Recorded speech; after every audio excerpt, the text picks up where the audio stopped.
Hello friends, Vaishnavi fashion डिझायनरमध्ये आपल्या सर्वांचं खूप खूप स्वागत आहे. तर बघा, आजच्या व्हिडिओमध्ये आपण ब्लाऊजसाठी लागणारी मापे कशी घ्यायची आणि त्याचं कॅल्क्युलेशन कसं करायचं, काही इम्पॉर्टंट टिप्स आहेत, काही महत्त्वपूर्ण माहिती आहे, तर ती आपण बघूया. तर बघा, ब्लाऊजवरून माप घेण्यासाठी आपल्याला उंची, छाती, कमर, पुढचा गळा, मागचा गळा, बाही लांबी, दंडघेर, शोल्डर आणि मोंढा अशी काही मापं लागत असतात. तर ती कशी मोजायची, कशी कॅल्क्युलेट करायची ते आपण आता बघूयात. तर बघा, इथे मी मापासाठी एक ब्लाऊज घेत आहे. तर तो 40 साईजचा आहे. तर प्रत्येकाची वेगवेगळी पद्धत असते. मी ज्या पद्धतीने ब्लाऊज ब्लाऊजची मापं घेते, तर त्या पद्धतीसाठी मी ब्लाऊज हा उलटा करत असते. उलट्या साईडने मी मापं घेत असते. तर बघा, अशा प्रकारे मी ब्लाऊज उलटा करून घेत आहे आणि ब्लाऊज उलटा केल्यानंतर आपल्याला बॅक साईडने उंची मोजायची आहे. तर बघा, अशा प्रकारे बॅक साईडने मी उंची मोजून घेणार आहे. त्यासाठी ब्लाऊज व्यवस्थित ठेवला, सरळ आणि व्यवस्थित असा थोडासा हाताने प्रेस करून घ्यायचा आहे. सरळ राहील याची काळजी घ्यायची आहे. आणि बघा, आता टेप मी कशा पद्धतीने ठेवत आहे. शोल्डरपासून तर जो आपला कमरेचा टक्स आहे, तर त्या टक्सपर्यंत आपण माप घेणार आहोत. बघा, तर बघा, इथे आपली उंची 13 येत आहे. तर अशा प्रकारे आपण टेप ठेवून ब्लाऊजची उंची ही मोजलेली आहे. तर उंचीमध्ये 1 इंच मार्जिन प्लस करायचं आहे. तर अशा प्रकारे 13 अधिक 1 बरोबर 14 इंच ही आपली उंची झालेली आहे.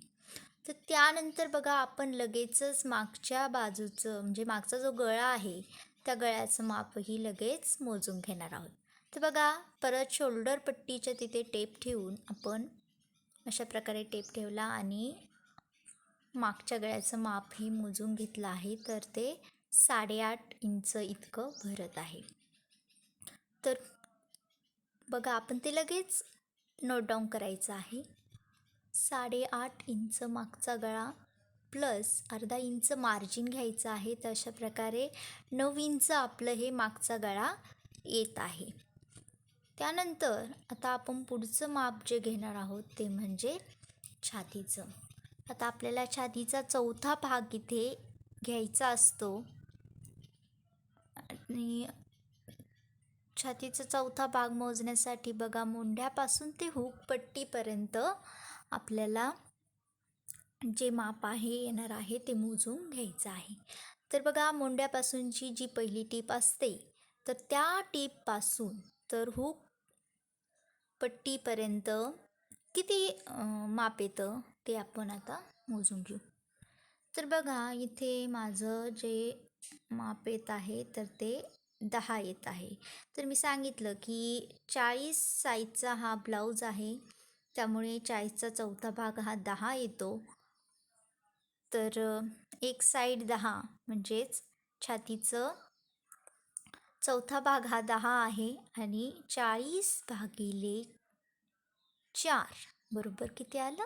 10 किंवा 10 गुणिले 4 केलं तर 40 साईज ही आपली येते. तर या 10मध्ये आपल्याला कटोरी ब्लाऊज आहे म्हणून 1.5 इंच मार्जिन हे घ्यायचं आहे. ओके. त्यानंतर बघा, आता आपल्याला पुढचं माप हे बघायचं आहे. पण त्याआधी बघा, दुसरी साईड पण आपली 10 ही भरली पाहिजे. त्यासाठी आपली एक्स्ट्राची जी पट्टी आहे, लूप पट्टी म्हणतो आपण त्याला, ती पट्टी सोडून तर मुंड्यापर्यंत आपलं हे 10 इंच एवढं भरलं पाहिजे. तर बघा, मी अशा प्रकारे टेप ठेवून घेत आहे. तर बरोबर इथे 10 इंच एवढं छातीचं चौथा भाग येत आहे. तर अशा प्रकारे आपल्याला छातीचं माप हे मोजून घ्यायचं आहे. त्यानंतर बघा, पुढचं माप आपल्याला बघायचं आहे कमरेचं. तर कमरेचं माप मोजतानाही जी एक्स्ट्राची लूप पट्टी आहे ती आपल्याला सोडून द्यायची आहे आणि सोडल्यानंतर बघा अशा प्रकारे मी कमरेचं माप मोजून घेत आहे. हे आपण थोडं थोडं करत कमरेचं माप हे मोजून घ्यायचं आहे. तर बघा ते आपलं किती येत आहे, हुकपट्टीपर्यंत. तर ते आपलं माप येत आहे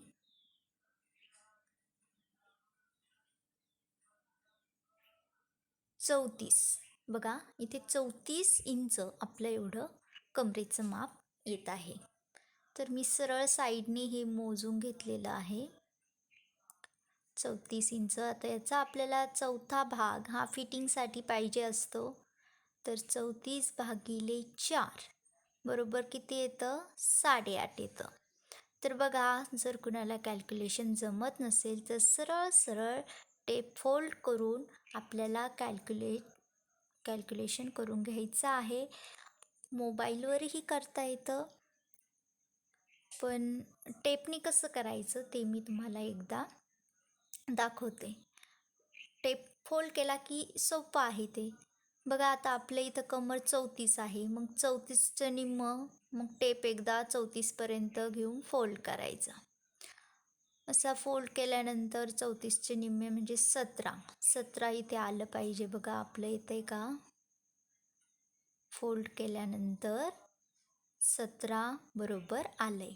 आता या 17चं पण निम्म आपल्याला करायचं, म्हणजे असं आपल्याला 4 टाईम आपला टेप 2दा फोल्ड केला म्हणजे आपला चौथा भाग, कमरेचा चौथा भाग हा निघत आहे. बरोबर 8.5ला आपलं फोल्डिंग आलेलं आहे, म्हणजेच कमरेचा चौथा भाग हा आपला किती येत आहे, 8.5. त्यानंतर बघा आपल्याला पुढचा गळा कसा मोजायचा ते बघायचं आहे. आता पुढचा गळा मोजण्यासाठी मी इथे ब्लाऊज सरळ करून घेत आहे. बघा ब्लाऊज सरळ केला आहे आता मी आणि असा व्यवस्थित ठेवून घेतला. आता बघा परत शोल्डर पट्टीच्या तिथे आपल्याला टेप ठेवून घ्यायचा आहे व्यवस्थित. त्यानंतर बघा जसं मी दाखवले त्याप्रमाणे सरळ रेषेत 5.5 इंच अंतर येत आहे. 5.5 इंचाचा आपला पुढचा गळा आहे आणि या पुढच्या गळ्यामध्ये पण आपल्याला अर्धा इंच मार्जिन हे ॲड करायचं असतं. तर बघा 5.5 अधिक अर्धा असं आपलं टोटल 6 इंचाचा पुढचा गळा हा आलेला आहे. तर बघा त्यानंतर आपल्याला पुढचं माप बाहीचं घ्यायचं आहे. अशा प्रकारे मी टेप ठेवला आणि शोल्डरची जी टीप आहे शोल्डरपर्यंत किती भरत आहे, 5.5 इंच. तशा प्रकारे आपली जी बाही लांबी आहे ती 5.5 इंच आहे. तर बघा ती मी आता नोट डाऊन करत आहे. 5.5 इंच अधिक आपल्याला अर्धा इंच मार्जिन घ्यायचं आहे. जर आपला ब्लाऊज विदाऊट अस्तरवाला असता तर आपल्याला 1.5 इंच मार्जिन घ्यावं लागलं असतं, पण हा विथ अस्तर आहे म्हणून आपल्याला इथे फक्त अर्धा इंच हे मार्जिन ॲड करायचं आहे. तर 5.5 अधिक अर्धा बरोबर किती होतं आहे, 6 इंच आपली बाही लांबी आहे. त्यानंतर बघा आपल्याला दंडघेर मोजायचा आहे. दंडघेर किती येत आहे, तर तो अशा प्रकारे मोजायचा आहे. दंडघेर हा पण आपल्याला फक्त फिटिंगसाठी पाहिजे असतो. तर तो मोजताना आपण एक साईड मोजतो, तर ती आपली 7 एवढी आली आहे. पण आपला पूर्ण टोटल दंडघेर 7 अधिक 7 असा 14 इंच येणार आहे. पण आपल्याला एकच साईड आपण फिटिंगसाठी टाकतो म्हणून आपला दंडघेर आपल्याला 7 इतका घ्यायचा आहे, पण टोटल दंडघेर हा आपला 14 एवढा आहे. त्यानंतर बघा आपल्याला शोल्डर बघायचं आहे. दंडघेरचं कॅल्क्युलेशन झालं 7 अधिक 7 बरोबर 14. आता हे शोल्डर जे असतं ते प्रत्येकाचं वेगवेगळं असतं. शक्यतो ते 2.5च असतं, परंतु काहींचं 3 इंच इतकंही असतं. त्यानंतर बघा आता आपले ह्या ब्लाऊजचं जे शोल्डर मोजले तर ते येत आहे 2.5 इंच. तर आपल्याला शोल्डर हे 2.5 इंचाचं म्हणजे रेडी शोल्डर अडीच आलं पाहिजे. अर्धा इंच आपलं शिवण्यात जातं, म्हणजे आपल्याला शोल्डर पट्टी ही 3ची येणार आहे, पण रेडी शोल्डर आपलं अडीच येणार आहे. त्यानंतर बघा मोंढा. आता मोंढा हा जो आहे तो आपल्याला फिटिंगचा मोंढा टाकायचा आहे, कटिंगचा नाही. हा पॉईंट महत्त्वाचा आहे. कटिंगचा मोंढा आणि फिटिंगचा मोंढा हा वेगवेगळा असतो. तर आपण आता हा जो मोजणार आहे तर तो आपला फिटिंगचा मोंढा आहे. पण तो मोजण्यासाठी बघा मी ब्लाऊज परत उलटा करून घेते. आता ब्लाऊज उलटा केल्यानंतर आपण फिटिंगचा मोंढा हा मोजणार आहोत. तर बघा मी इथे ब्लाऊज उलटा करून घेत आहे आणि मोंढ्यामध्ये जी पहिली टीप आहे तिथपासून तर शोल्डरपर्यंत आपल्याला हा मोजून घ्यायचा आहे. तर बघा मी अशा प्रकारे टेप ठेवून सरळ सरळ मोजून घेत आहे. मोंढ्याचं माप व्यवस्थित टेप ठेवायचा आहे आणि आपला फिटिंगचा जो मोंढा आहे तो आपल्याला मोजून घ्यायचा आहे. तर बघा जी फिटिंगची टीप आहे ना तिथपासून टेप ठेवला आहे मी आणि शोल्डर पट्टीपर्यंत आपल्याला तो मोजून घ्यायचा आहे. बघा किती आला, 8.5 इंच. आपला फिटिंगचा मोंढा आलेला आहे 8.5 इंच.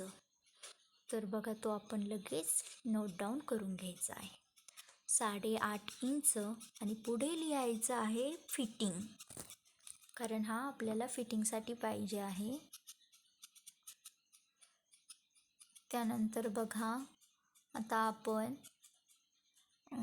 कटिंगसाठी कसा पाहिजे असतो तेही आपण आता लगेच ते माप बघून घेणार आहोत. तर बघा त्यासाठी एक चार्ट आहे, तो चार्ट मी लगेच सांगते. आता छातीचे माप मी इथे लिहून घेते. छातीचे माप वेगवेगळ्या साईजनुसार वेगवेगळा मोंढा असतो. तर पहिली साईज आहे 28 ते 32. 28पासून छातीची साईज ही आपण स्टार्ट करतो. तर त्यासाठी आपण 5.5चा मोंढा हा घेत असतो. 28 ते 32 यासाठी 5.5चा मोंढा येत असतो. त्यानंतर 34 ते 36 नाही 36 नाही सॉरी 38 साईजपर्यंत आपल्याला 5.5चा मोंढा हा घ्यायचा आहे. तर बघा त्यानंतर पुढचं आहे 40 ते 42 साईज, त्यासाठी आपण 6 इंचाचा मोंढा घेत असतो. पुढचा आहे 44 ते 48 इंच, तर त्यासाठी आपण 6.5 किंवा 6.25 ज्याच्या त्याच्या साईजनुसार घेत असतो. बॉडीचा याच्यासाठी थोडासा स्टडी करावा लागतो. बॉडीनुसार आपलं हे मोंढ्याचं पण साईज चेंज होत असते. तर बघा अशा प्रकारे आपण हा चार्ट तयार केला आहे. त्यानंतर काही ज्या इम्पॉर्टंट टिप्स आहेत तर त्या मी तुम्हाला समजावून सांगते. 6.5 आणि 6.25 यामध्ये साईजनुसार आपण हे घेऊ शकतो. आता 5.5 म्हणजे किती ते बघा. 5.5 म्हणजे 6साठी 2 लाईन कमी टेपच्या, म्हणजे किती 5.5. ओके, दाखवले मी त्याप्रमाणे 5.5 कुठं भरतं इथे. आता बघा आपण ह्या चार्टमध्ये काय इम्पॉर्टंट टिप्स बघितल्या ते तुम्ही याचा स्क्रीनशॉटही काढू शकता. त्यानंतर आपल्याला बघायचं आहे की आपण कुठे कुठे कसं कसं किती किती मार्जिन ॲड केलं आहे. तर आता आपली छातीची साईज ही 40 आहे. तर 40साठी आपण किती मोंढा घेणार चार्टनुसार, तर 6 इंच. 40 साईजसाठी आपला 6 इंचाचा मोंढा इथे येणार आहे. तर बघा, उंची, छाती, कमर, पुढचा गळा, मागचा गळा, बाही लांबी, दंडघेर, शोल्डर, मोंढा ही सगळी ब्लाऊजसाठी लागणारी मापे आहेत. आणि ती मापे आपल्याला कशी कॅल्क्युलेट करायची हे आपण बघितलं आहे. चार्टनुसार कसा मुंडा घ्यायचा तेही बघितलेलं आहे. तर बघा, आता आपल्याला काही ज्या इम्पॉर्टंट टिप्स आहेत किंवा ज्या काही गोष्टी आहेत त्या आपल्याला लक्षात ठेवायच्या आहेत, तर त्या महत्त्वपूर्ण कोणकोणत्या टिप्स आहेत त्या आपण आता बघणार आहोत. तर बघा, त्यासाठी आपल्याला आहे ना, पहिलं उंचीमध्ये आपण 1 इंच मार्जिन हे ॲड केलं होतं. आणि त्यानंतर छाती आहे, तर त्या छातीमध्ये आपण कटोरीचा ब्लाऊज असेल तर 1.5 इंच मार्जिन ॲड करायचं. फोरटक्स असेल तर 2 इंच मार्जिन ॲड करायचं. प्रिन्सेस कट असेल तर मी त्यामध्ये 3 इंच मार्जिन हे ॲड करत असते. त्यानंतर मागचा गळा, पुढचा गळा यासाठी 1/2 इंच. बाही लांबीमध्ये विथ अस्तर असेल तर 1/2 इंच करायचं. विदाऊट अस्तर असेल तर 1.5 इंच मार्जिन हे आपण ॲड करत असतो.